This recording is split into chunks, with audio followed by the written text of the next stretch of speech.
आइए, आपका इंतजार था। हेलो दोस्तों, मैं नारायण आपका हमारे यूट्यूब चैनल नारायण मैथ्स पर स्वागत करता हूँ। हम जो पढ़ रहे थे कॉम्प्लेक्स नंबर, उससे मैं कुछ चीजें और लेके आया हूँ मैं आपके साथ शेयर करने के लिए। तो चलिए स्टार्ट करते हैं। अभी तक हमने जो पढ़ा है कॉम्प्लेक्स नंबर में, हमने देखा था टोटल ऑर्डरिंग के बारे में बात की थी लास्ट वीडियो में। टोटल ऑर्डरिंग मतलब कि कॉम्प्लेक्स नंबर में क्यों कोई नंबर किसी से छोटा बड़ा नहीं होता है। अगर आपने अभी तक वो वीडियो नहीं देखा है तो लिंक डिस्क्रिप्शन में दिया हुआ है, जाके जरूर देखें। और अभी तक अगर आपने हमारे चैनल को सब्सक्राइब नहीं किया है तो जरूर करें। तो चलिए, हम बात कर रहे थे टोटल ऑर्डरिंग के बाद हमने ये वहां डिस्कस किया था कि पोलर फॉर्म और कार्टेशियन फॉर्म में क्या रिलेशन है ना। वहीं से हम आज यहाँ का लेक्चर स्टार्ट करते हैं। देखिए, हमने ये बात की, ये थीटा, ये एक्स कॉमा वाई, कोई पॉइंट पी, ये ओरिजिन, ये ए, ये आपका एक्स और ये ले लिया वाई। ठीक है, यहां से हम क्या कह रहे हैं, दो तीन रिलेशन मिले थे अपने पास। एक तो ये मिला था, दूसरा x equal to R cos theta, y equal to R sine theta, tan theta equal to y by X, है ना। इसी में हम ये कह सकते हैं कि एक्स वाई प्लेन में कोई भी पॉइंट x कॉमा y है ना, उसके करस्पॉन्डिंग हम एक कॉम्प्लेक्स नंबर z(x + i) लिख सकते हैं, है ना। ध्यान रहे, ordered bye x comma y और कॉम्प्लेक्स नंबर दोनों डिफरेंट है, बट हाँ इसके करस्पॉन्डिंग हम एक कॉम्प्लेक्स नंबर लिख पा रहे हैं। अब क्या करें, यहां से पोलर फॉर्म में हम अगर इसको लिखना चाहें तो कैसे लिख सकते हैं। x की जगह r cos theta plus iota, y r sin theta है, r cos theta plus iota sin theta. अब अगर आपने अभी तक सीरीज नहीं पढ़ा है, अगर जब वो पढ़ेंगे तो हम दिखाएंगे कि cos थीटा और sin थीटा की सीरीज और ये आयोटा को मल्टीप्लाई करके हम ऐड करते हैं ना, तो हमारे पास जो सीरीज मिलेगी वो मिलेगी e की पावर आयोटा थीटा, है ना। और इसी में एक रिलेशन और लिख लीजिए पहले, e की पावर आयोटा थीटा या minus iota theta equal to वही cos theta minus iota sine theta. इसी पे डी मार्गन थ्योरम है, वो भी हम आगे जाके पढ़ेंगे। तो मतलब किसी भी कॉम्प्लेक्स नंबर को हम ऐसे दिखा सकते हैं, r e की power iota theta, where r कौन √x² + y², थीटा कौन ये। अच्छा, इसी में ये थीटा हमेशा जरूरी हो या नहीं हो, तो क्या करते हैं देखना, क्या कर रहे हैं हम। अच्छा, ये देख रहे हो, ये ना वो एक तो कटोरा कटिंग और फिर ऊपर वो जो ऊपर में व्हाट्सएप पे नहीं आता, वो एक आंख बंद करके ऐसा वाला, है ना, मेरे लिए ना, आपके लिए।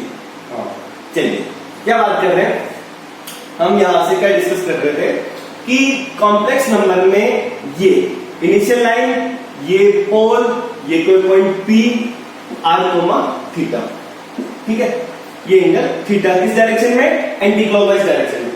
अच्छा, अगर यहां ऐसा हो कि कोई यहां से चल के वापस यहीं पहुंच जाता है ना, ये पॉइंट तो वही है ना, जैसे यहां से घूम के वापस यहीं आ जा रहा है, ये पॉइंट तो वही रहा, मतलब पर यहां से पोलर फॉर्म में क्या दिक्कत आ जाएगी। देखिए, अगर मैं यहां से घूम के वापस यहीं पहुंच जाऊं तो एंगल कितना हो जाएगा, 2π + थीटा। तो मतलब क्या ये जो पॉइंट है और ये जो पॉइंट क्या दोनों डिफरेंट है, दिखने में तो एक ही लग रहा है। ऐसे अगर क्या करें, एक बार नहीं तो एक बार वो घूम के आ जाए तो वहां 2π और ऐड हो जाएगा। क्यों, क्योंकि यहां जो एक एंगल होता है किसी पॉइंट के अराउंड टोटल, वो कितना होता है 360, मतलब 2π।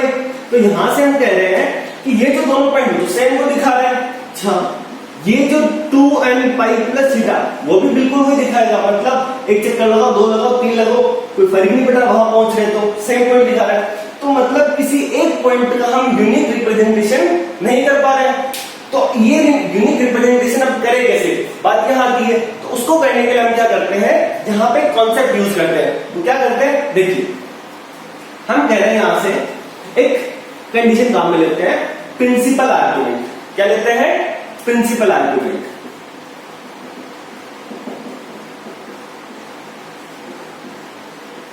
है ना। यहां देखिए क्या कह रहा है। अच्छा, इससे पहले हम बात करते हैं एक छोटे से नोट की। देखिए क्या है, वहां हम ऐसे कह रहे हैं कि कोई भी कॉम्प्लेक्स नंबर ये लिख रहे हैं तो उसमें जो ये x है ना, वो होगा रियल पार्ट ऑफ z। क्या कहेंगे, रियल पार्ट ऑफ जेड, जो वाई होगा उसको कहेंगे इमेजिनरी पार्ट ऑफ जेड। क्या लिखेंगे? I am Z. मैं जेड नहीं हूं, हाँ ये Z, I am Z, imaginary part of Z.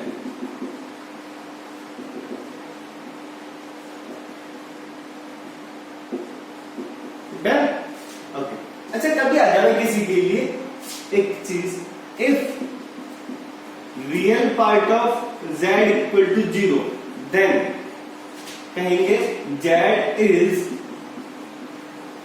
Purely imaginary.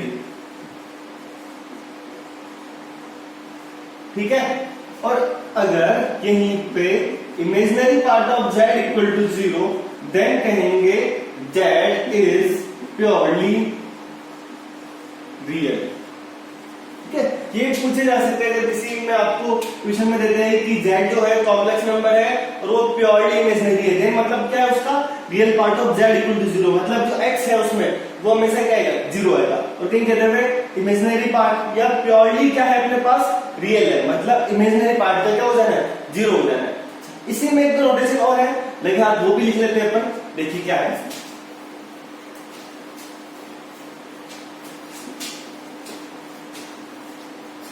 क्या नोटेशन है? एक तो आपको कहते हैं कि real part of Z is positive, मतलब एक्स का पॉजिटिव हो जाना। मतलब ये कह रहे हैं एक्स वाई प्लेन में, अच्छा ये जो एक्सिस होगी ना, एक्स एक्सिस की जगह कॉम्प्लेक्स प्लेन में कहेंगे रियल एक्सिस और ये इमेजिनरी एक्सिस। ठीक है? रियल पार्ट ऑफ जेड का पॉजिटिव हो जाना, मतलब ये वाला हिस्सा, इधर इधर वाला हिस्सा, इसको क्या कहेंगे? Real part of Z positive. अच्छा, वो कहते हैं real part of Z negative दिखाओ, तो इधर एक्स का नेगेटिव इधर ही है ना, तो ये हो गया real part of Z negative. इसी में एक और बना लेते हैं अपन। क्या है अपने पास कि यहां से हम ये कह दे रहे हैं कि अपने को इमेजिनरी पार्ट का पॉजिटिव नेगेटिव हो जाना। इमेजिनरी पार्ट पॉजिटिव मतलब वाई का पॉजिटिव हो जाना,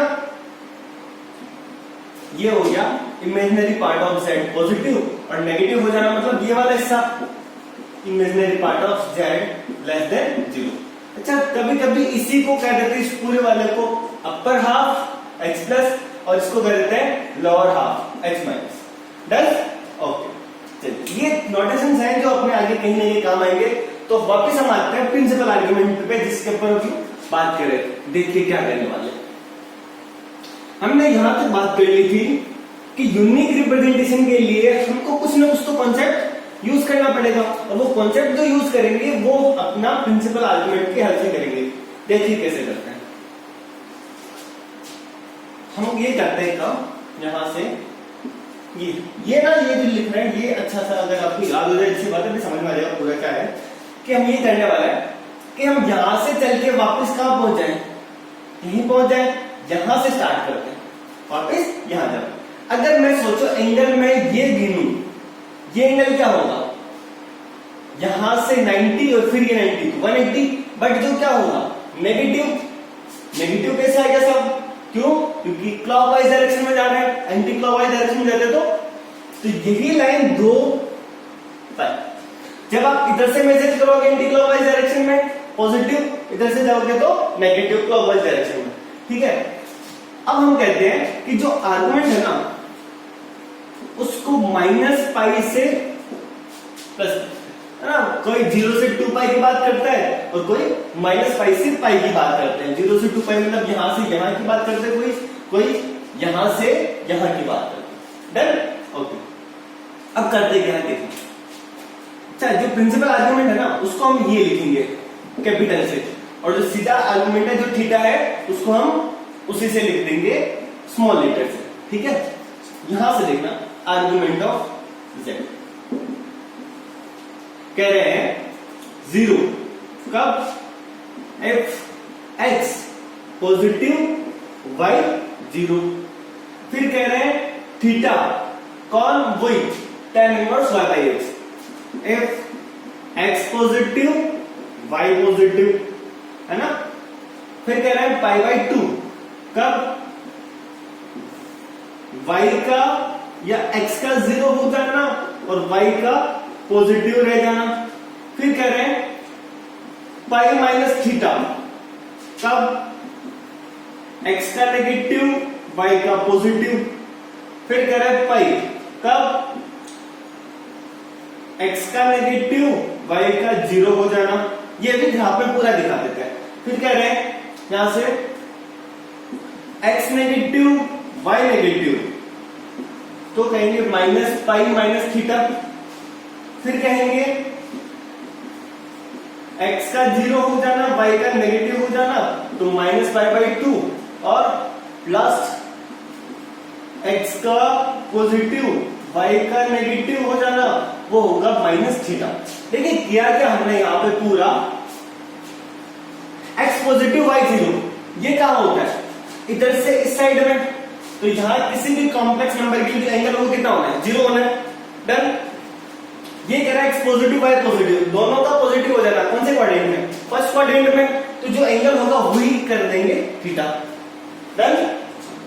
फिर कह रहे हैं x का 0 हो जाना और y का पॉजिटिव हो जाना, x का 0 ये और y का पॉजिटिव हो जाना, मतलब ये एंगल कितना है 90 डिग्री, ये 90 डिग्री हो गया किसी भी कॉम्प्लेक्स नंबर के लिए। मतलब इस इमेजिनरी एक्सिस, y एक्सिस नहीं कहेंगे, अब क्या कहेंगे इमेजिनरी एक्सिस कॉम्प्लेक्स प्लेन में। तो ये कह रहे हैं हम कि यहाँ पे किसी भी कॉम्प्लेक्स नंबर के लिए जो आर्गुमेंट है प्रिंसिपल आर्गुमेंट, वो कितना होगा पाई बाई 2 होगा, भले आप 4 चक्कर लगा के हो या 10 चक्कर लगा के हो। डन। ओके। अब ये कह रहे हैं यहां देखो x का नेगेटिव हो जाना y का पॉजिटिव हो जाना, बिल्कुल second quadrant x negative y positive, यहां से क्या मिलेगा अपन ये कह रहे हैं पाई माइनस थीटा, है ना। अब यहां आ रहे हैं इस पे क्या कह रहे हैं, यहां से x का नेगेटिव y का 0, यहां पे क्या एंगल हो जाएगा इधर पाई। अब बात करते हैं यहां से कि ये कैसे आ गया, देखिए x negative y negative third quadrant में, अगर मैं इधर से आऊं तो जो मैं प्रिंसिपल आर्गुमेंट लेना चाह रहा हूं एंटी क्लॉकवाइज डायरेक्शन में जाऊं तो ये पाई से ज्यादा हो जाएगा, जबकि मैं क्या कह रहा हूं पाई से ज्यादा नहीं होना चाहिए। तो क्या करते हैं, चलो ऐसे मेजर कर लेते हैं, तो उसके लिए हम कहेंगे माइनस पाई माइनस थीटा, और थीटा कौन tan inverse y by x, है ना। मॉडुलस लगा देंगे वहां पे। फिर बात करते देखिए x0 y negative, x0 y negative minus pi by 2, क्योंकि इधर से नहीं आएगा इधर से आएगा, इसलिए माइनस पाई बाई 2, और यहां पे जो होगा x positive y negative, x positive y negative, fourth quadrant में कह रहे हैं माइनस थीटा। डन। तो ये बात हो गई हमारे। तो किसी भी complex number z equal to x plus iota y में हम जो प्रिंसिपल आर्गुमेंट लिखेंगे वो इस हिसाब से लिखेंगे कि कौन से क्वाड्रेंट में है। डन। एक दो क्वेश्चन करके बताते हैं, ये पूरा जरूर नोट कर लेना, बड़ी काम की चीज है। ओके चलिए।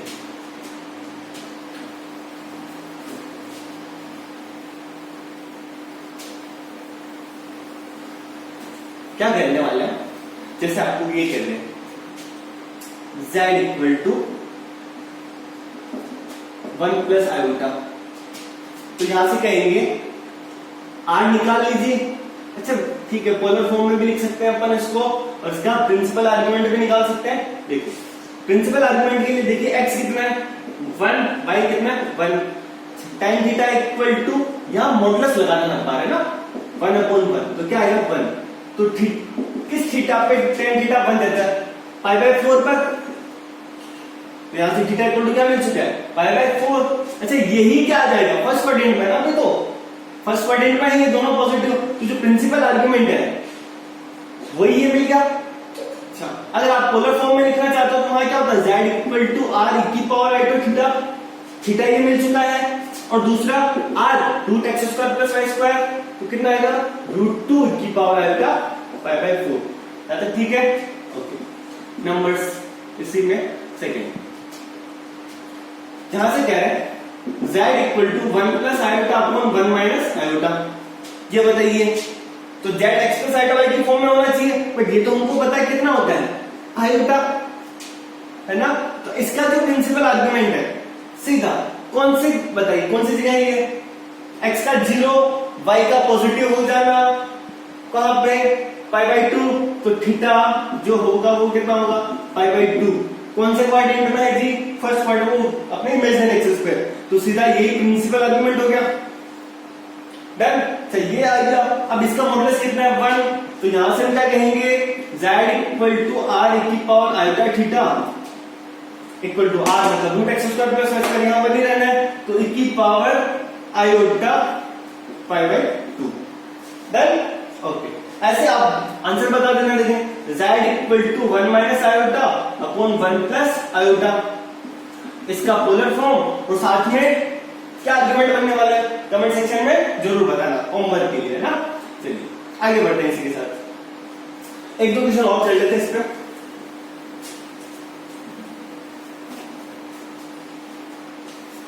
क्या करने वाला देखना, कह रहे हैं z equal to -1 plus 4 iota. कौन सा क्वाड्रेंट में, ये देखिए सबसे पहले x का नेगेटिव हो जाना, y का पॉजिटिव हो जाना। सेकंड क्वाड्रेंट में जो थीटा मिलेगा वही pi minus theta principal argument हो जाएगा। तो क्या करने वाला है, यहां से देखिए अपने पास x तो -1 और y कितना है 4, तो क्या हो जाएगा यहां से अपने पास tan theta equal to 4 upon -1 का मॉडुलस तो 4, ये होता है थीटा इक्वल टू 76 डिग्री। कौन सा है होशियारी, हम पता था लिख दिया, ठीक है। ओके चलिए क्या कह रहे हैं यहां से, तो जो अपने पास जो प्रिंसिपल आर्गुमेंट है, ये ध्यान रहे, यहाँ पे जो थीटा आएगा वो प्रिंसिपल, बट यहाँ पे प्रिंसिपल आर्गुमेंट है ना, वो क्या आएगा पाई माइनस 76 डिग्री या 180 माइनस 6 तो 104 डिग्री। तो यहां से जो z है अगर पोलर फॉर्म में लिखना चाहिए क्या होगा, r root x square plus y square, तो 1 प्लस 16 रूट 17 e की power iota 104 degree. Done. Okay, एक आधा और करना चाहिए, कर लीजिए -1 माइनस रूट 3 आयोटा, ये हो गया z। कैसे कर सकते हैं इसके लिए, कौन से क्वाड्रेंट में है ये, दोनों नेगेटिव किसमें होते हैं थर्ड क्वाड्रेंट में, और थर्ड क्वाड्रेंट में जो प्रिंसिपल आर्गुमेंट है वो क्या होगा अपने पास माइनस पाई माइनस थीटा। तो क्या हो जाएगा यहां से बताइए, देखें x -1 y माइनस रूट 3, तो tan theta equal to modulus हर बार लगाना ना, माइनस रूट 3 माइनस 1 तो आ चुका है रूट 3। tan थीटा रूट 3 किस पे होता है पाई बाई 6 पर, नहीं पाई बाई 3 पर, हाँ कहां पे पाई बाई 3। तो यहां से अपने को जो थीटा है वो क्या मिल चुका है पाई बाई 3, है ना।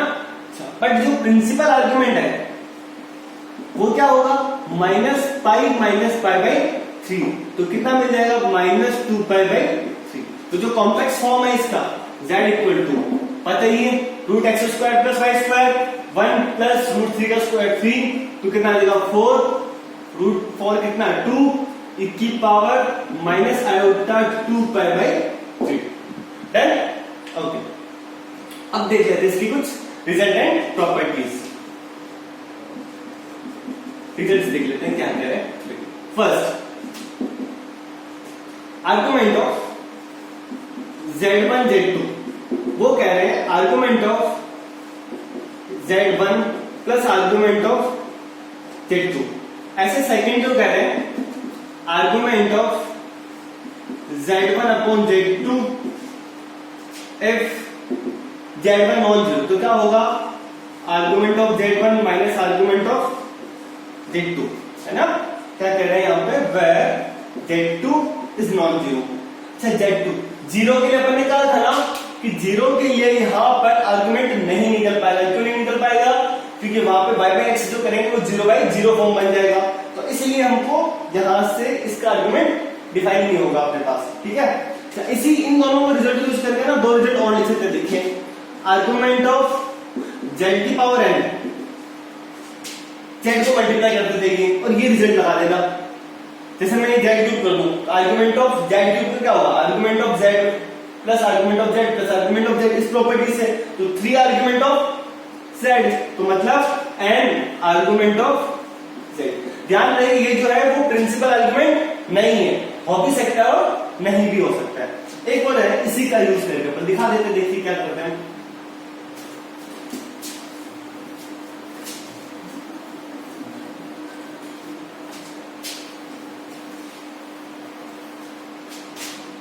क्या करने वाले हैं इसी का यूज करके देखना। नंबर 4 है ना आर्गुमेंट ऑफ 1 बाई z, है ना। तो इस प्रॉपर्टी से क्या होगा argument of 1 minus argument of z। Sir argument of 1 अब कैसे निकालें बताइए। हूं, काम हो गया। अब उस टेबल में देखिए अपने जो अपने पास आर्गुमेंट प्रिंसिपल आर्गुमेंट के लिए हमने बनाया था, वहां x पॉजिटिव y 0 हो जाना, तो वहां पता चलेगा इसका आर्गुमेंट कितना है 0, तो क्या हो जाना यहां से माइनस आर्गुमेंट ऑफ z। तो यहां से ये पता चला ये जो है ना पॉजिटिव इंटीजर की जगह नेगेटिव इंटीजर के लिए भी ट्रू हो जाएगा, पक्का। चलिए यहां तक जो प्रॉपर्टीज थी उनको यूज कर सकते हैं। अब जैसे हमने ना इसी में इक्वेशन क्या था देखना 1 plus iota upon 1 minus iota, ये निकाला था ना हमने इसका प्रिंसिपल आर्गुमेंट आर्गुमेंट। तो आप क्या कर सकते हो, इसी प्रॉपर्टी से यूज कर सकते हो, इसका ढूंढिए प्रॉपर्टी लगा दीजिए, argument of z1 upon argument क्या देगा z1 अपॉन z2 का argument of z1 minus argument of z2। तो क्या करेंगे हम सीधा दोनों का माइनस, तो इसका बता दीजिए आर्गुमेंट 5/4, ये सेकंड फोर्थ क्वाड्रेंट में माइनस 5/4, तो क्या आ जाएगा वही argument of z1 minus argument of z2, नहीं 5/4 2 क्या, हाँ तो 5/4 प्लस 5/4 तो 5/2, देखिए ठीक है। अब अगर आपने अब यहां तक वापस पहुंच चुके हो तो हम कहते हैं कि हमारे चैनल को जरूर सब्सक्राइब करें और इस वीडियो को लाइक करें और कमेंट सेक्शन में जरूर बताएं कि आपको वीडियो कैसा लगा। कहीं डाउट हो तो वो भी पूछें। मिलते हैं नेक्स्ट वीडियो में, जय हिंद।